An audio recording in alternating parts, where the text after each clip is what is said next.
served from 1992 to 2004.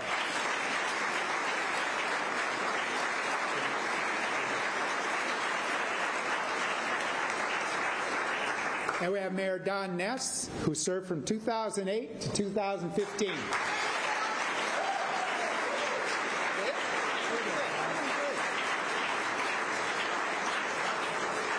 And we have Mayor Emily Larson, who served from 2016 to 2024.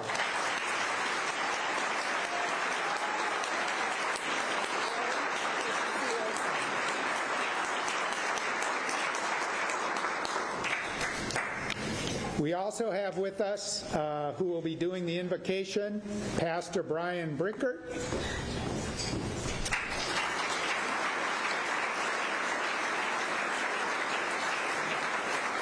And we have the Honorable Judge Dale Harris, who will be doing the swearing-in ceremony in just a little bit.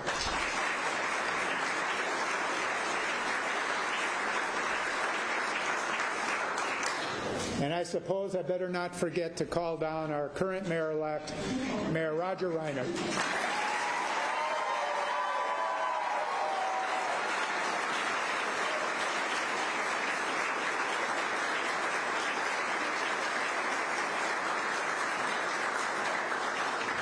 And before I start in on the pledge, I just want to make one other announcement that the City Council and the new City Council members will be sworn in this Thursday prior to the agenda session at 4:45 p.m. And hope folks can come and see the swearing in of the new councilors as well. So if you would all rise, stand with me with the Pledge of Allegiance. I pledge allegiance to the flag of the United States of America and to the republic for which it stands, one nation, under God, indivisible, with liberty and justice for all.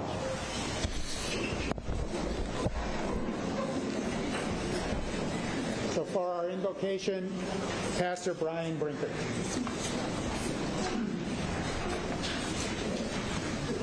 Let's pray.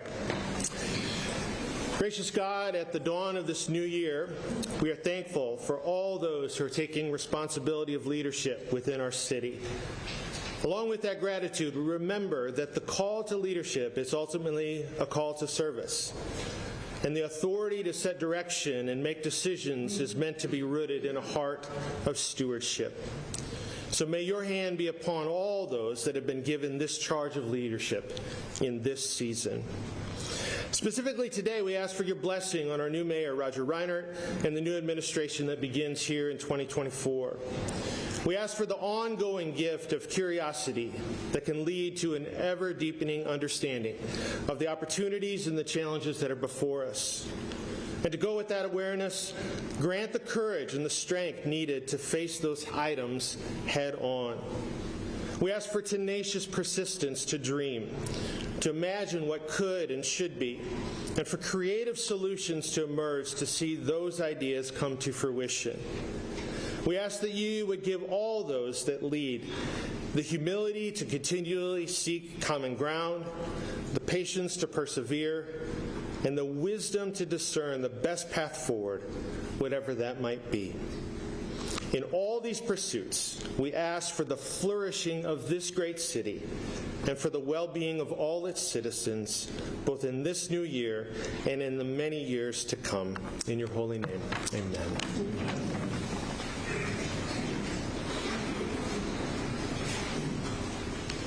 Now I'd like to call up the Honorable Judge Dale Harris and Mayor-elect Roger Reinert for the swearing-in.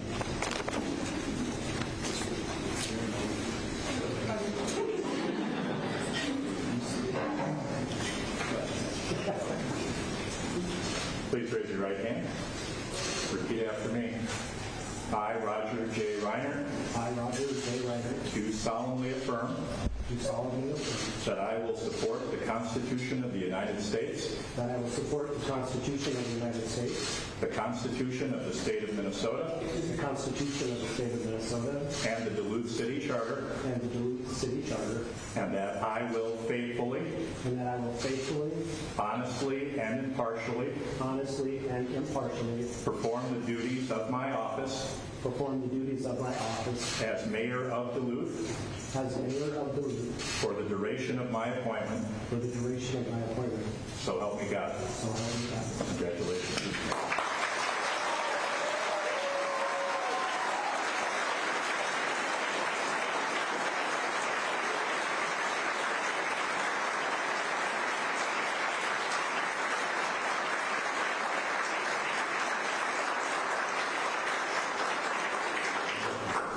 Well, thank you, everyone.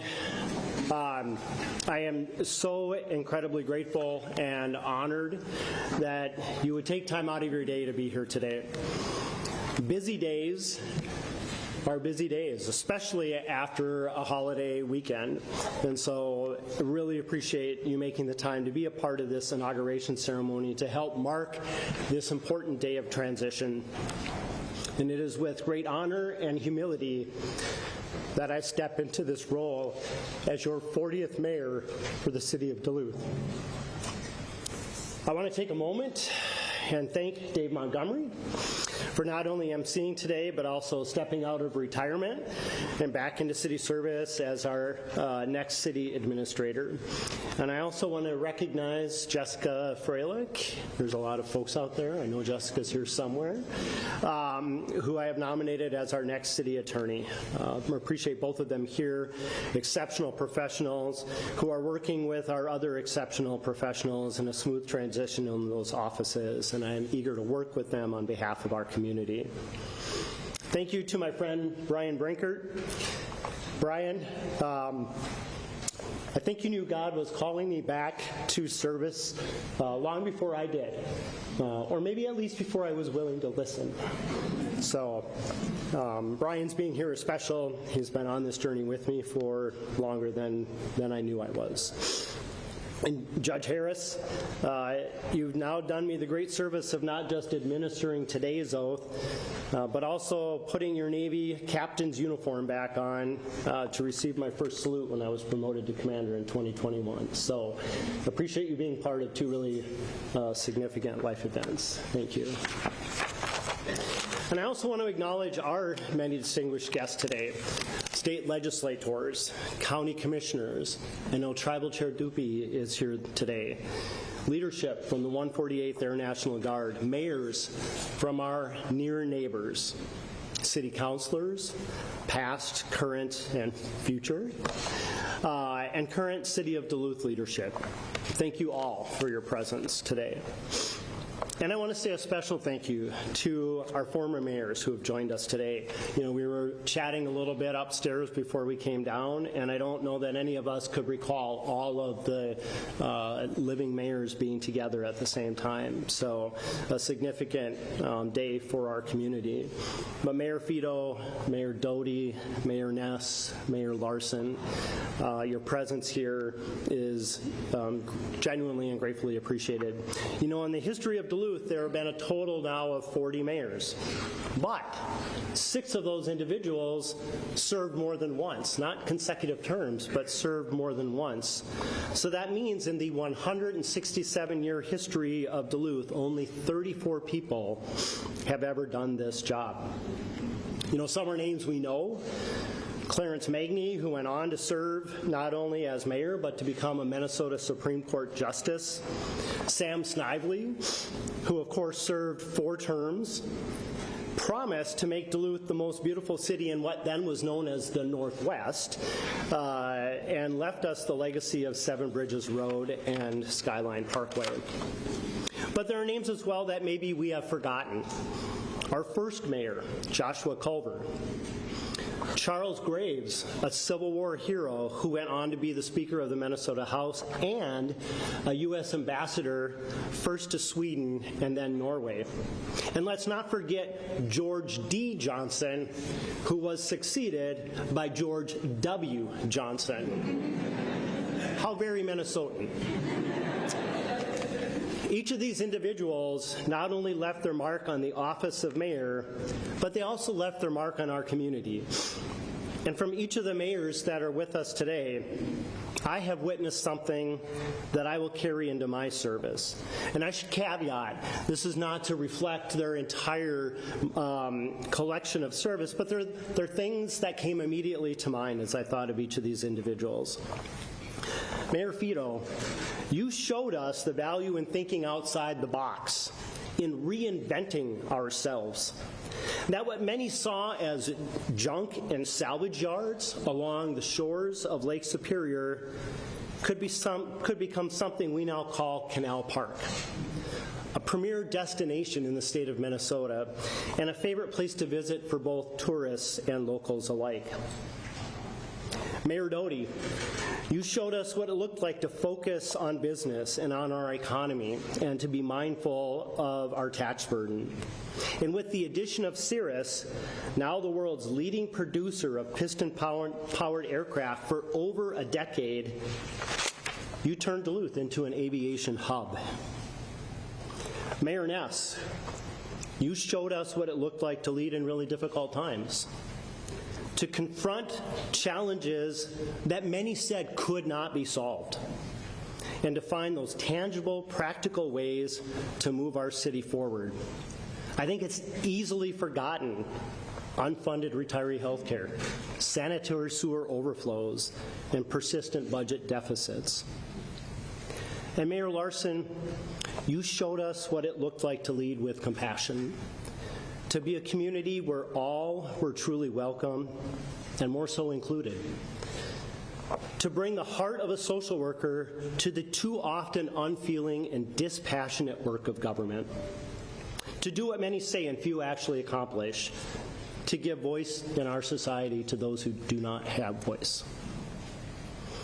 And I want to take a moment to also remember someone many of us, including myself, considered a personal friend, Mayor Herb Bergson. You know, Herb was the only person to ever serve as mayors of both Duluth, Minnesota and Superior, Wisconsin. I remember having breakfast with him at Big Apple Bagel in Superior, of all places, when he told me he wanted to run for mayor. He was a city councilor, of course, at the time. I'll be mayor of both Superior and Duluth. Okay. Herb showed us all what it looked like to love.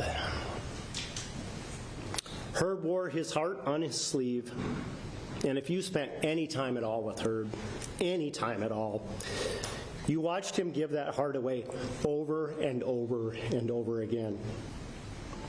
Herb, you are missed, and I know that your spirit is with us in this place today.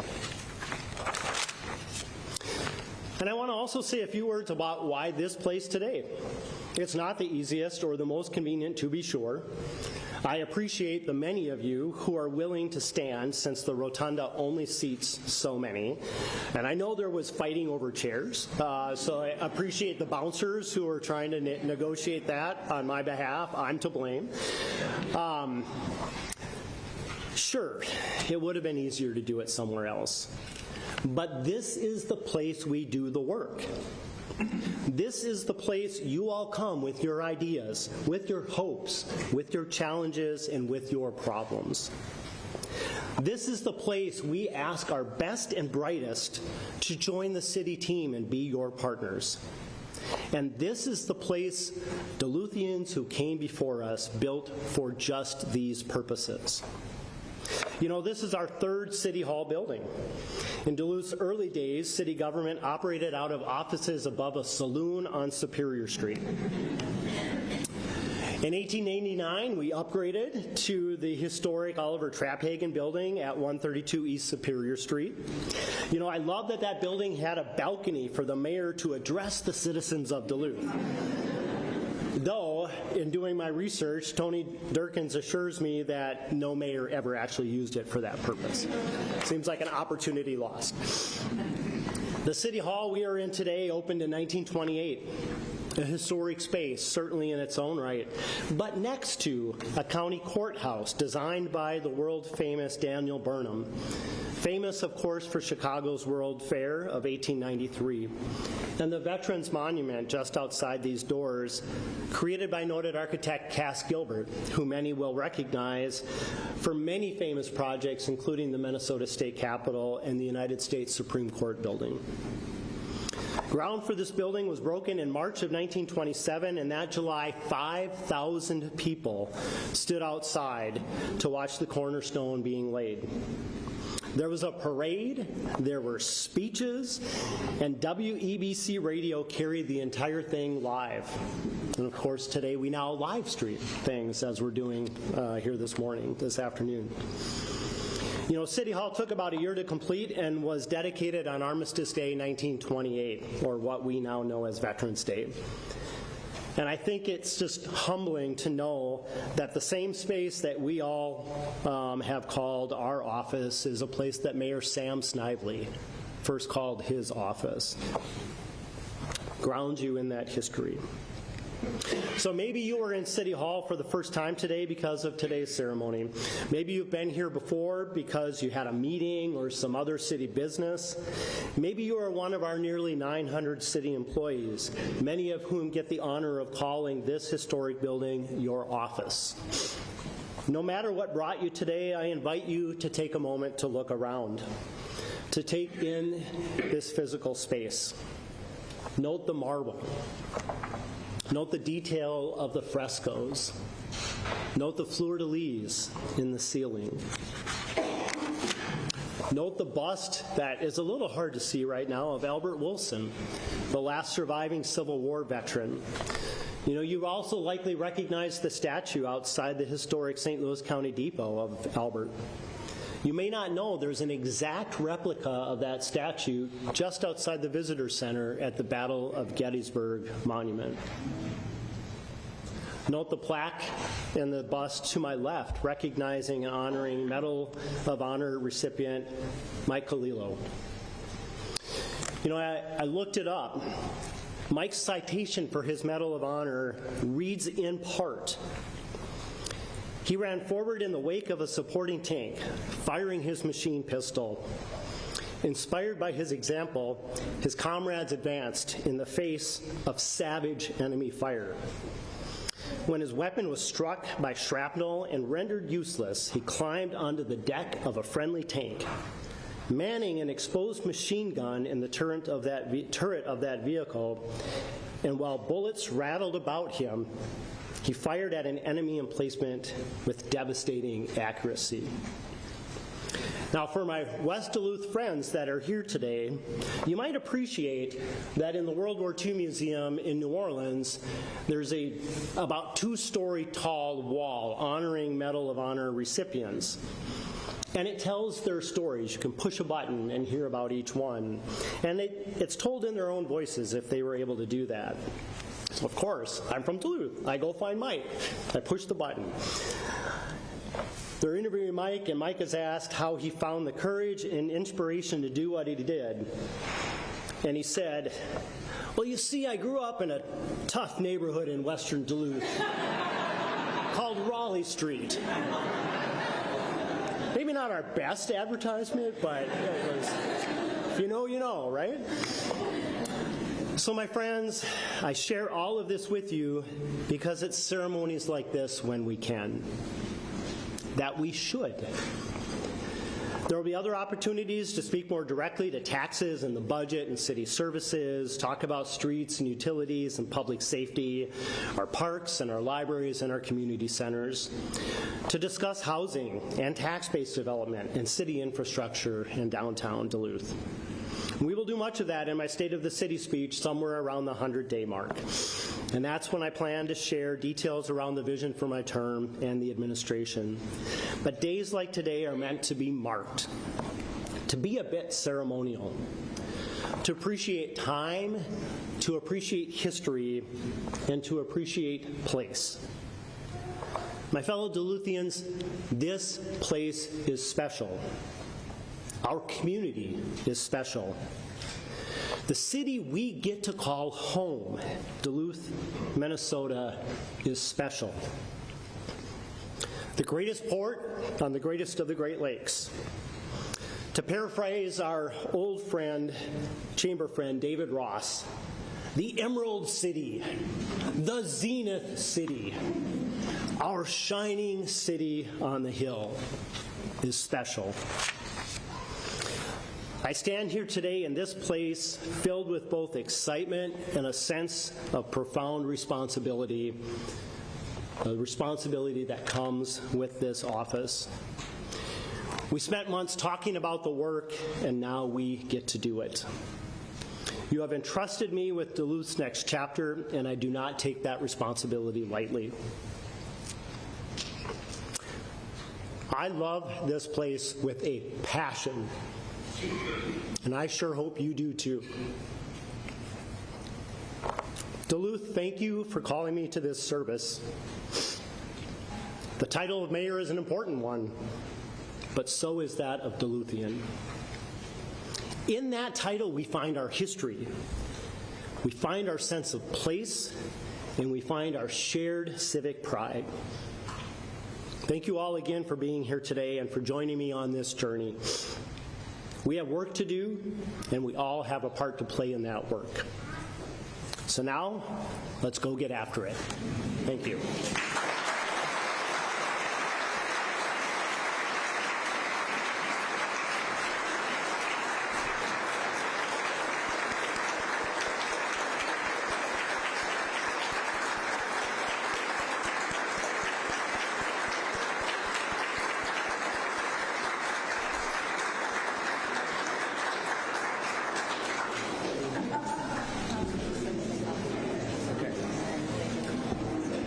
Thank you all for coming. We have coffee, refreshments, other goodies over around the corner to my left.